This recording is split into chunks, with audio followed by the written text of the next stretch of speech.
So I have about $10,700 left of debt. Now, when I first started this journey, I was projected to get out of debt in December of 2020. At the beginning of this year, I decided to double check on that just because I had made a little bit more progress than I was anticipating, and I was projected to get out of debt by August of 2020. Well, with just over $10,000 left of debt, I feel like it's time for me to get into a new gear, to kind of start sprinting. So I'm going scorched earth.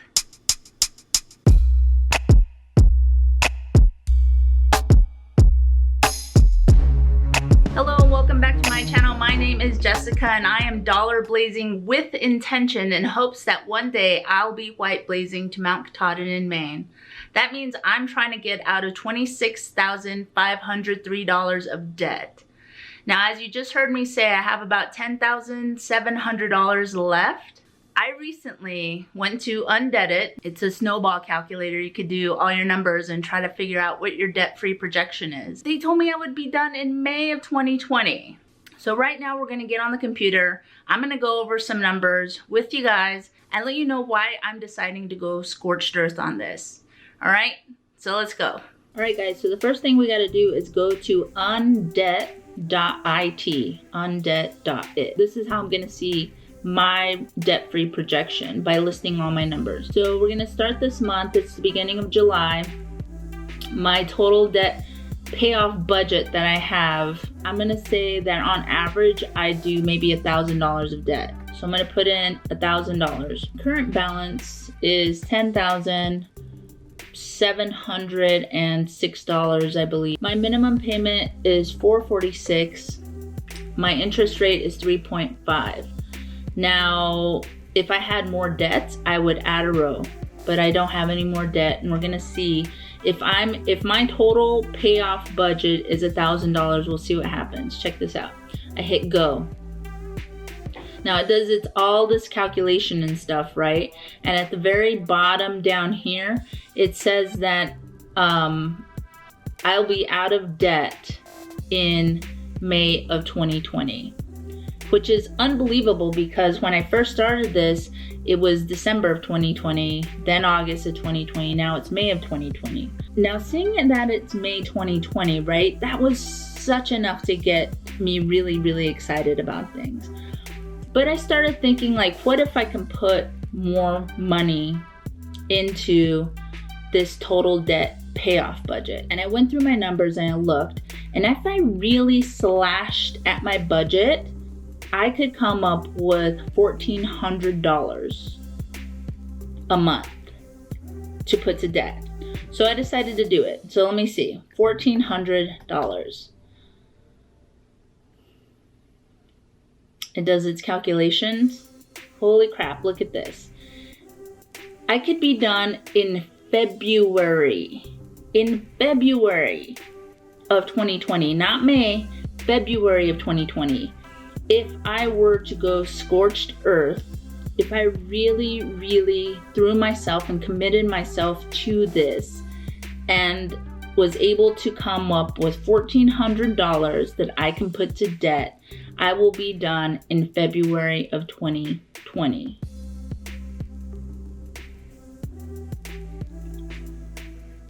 I'm telling you guys, this has lit something inside of me, and I really, really want to be done in February of 2020.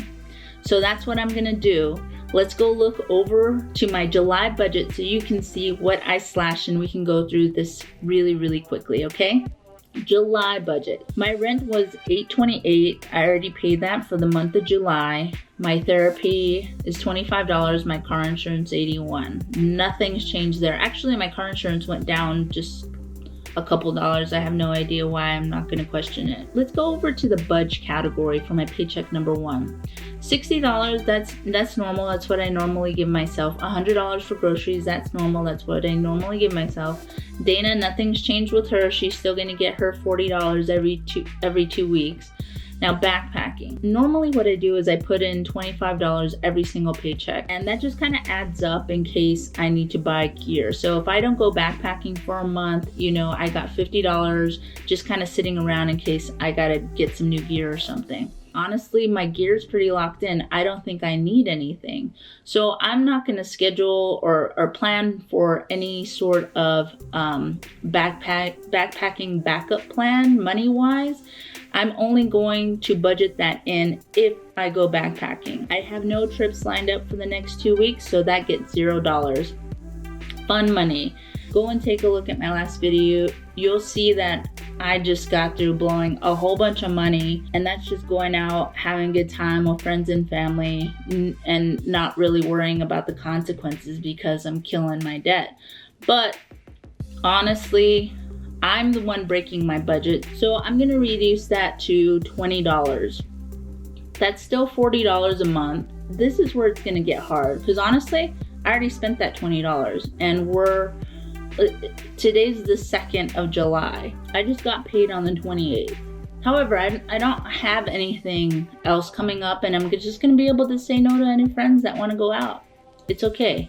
I'm gonna try and do this. I think I can do this. Miscellaneous, $10. Household, $20. I'm gonna keep that. Car maintenance, as you saw in my other videos, it was at $40, then I jumped that to $80 every paycheck because I want something in my car maintenance fund just in case anything goes wrong with my car. Now I lowered this down to $15 from $80. I have close to $500 in my car maintenance fund. So if anything goes wrong with my car, I'll at least have $500 in there. I'm close to 500. I have like 460 or something like that. So I have a bit of a cushion. So I don't really think I need to be throwing $80 every single paycheck into that. It's just gonna be $15 for car maintenance from here on out, and just crossing my fingers that if anything comes up, it doesn't cost more than that. If it does, we'll just adjust the budget and everything will go back to normal. But this is Scorched Earth, and Scorched Earth gets $15 a paycheck for my car budget. Sinking fund. I still plan on going on a little mini vacation at the end of July, beginning of August, and $100 has been coming out of my paycheck for a while now, and that's not gonna change until after I go on vacation. But here's the thing. When I come back from vacation, that sinking fund goes away, so that goes down to $0, right? So I won't be contributing anything to that sinking fund. Now, normally this is a time of year where I would maybe start a Christmas fund, but guess what? I'm going Scorched Earth. There will be no Christmas this year. I'm gonna take care of my goddaughter. I'm gonna get her a wonderful gift or gift cards, whatever she wants. But as far as any other family, sorry, I have a giant family, and normally we kind of just draw Christmas names and we pull a name out of a hat and we get assigned somebody and we buy that person a gift for the amount of about $25. Now I tend to go over on that. But this year, you know what? I'm just gonna skip the Christmas drawing. Now, with my mom, my brother, my sister, their significant others, we'll get together and have a Christmas as well. But this leaves me with 6 months to figure out some other alternative to give them a gift cheaply. Honestly, this is forcing me to be a little bit more creative, and I'm gonna take that challenge on. I got 6 months. There's no excuses. I can come up with something wonderful and creative and something that they'll love. So sinking funds are not going to exist anymore.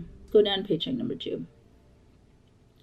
$16.60, I got my electric, Netflix 14, therapy 25, Adobe Creative Cloud 44, and my student loan minimum payment $446, internet 66.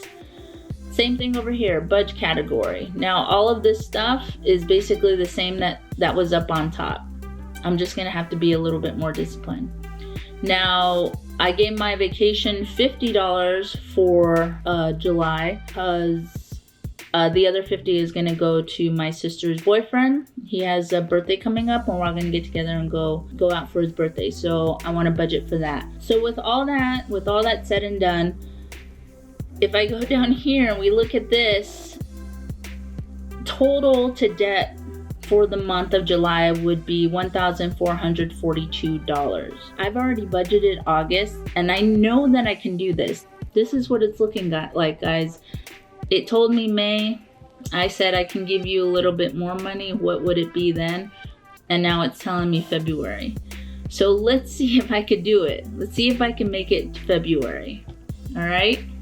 Now I know that this might be a little bit too ambitious for somebody who frequently kind of breaks their budget all the time. Here's the thing, I'm moving out of my apartment in March or April of next year, and I'm going to a place that costs a little bit more.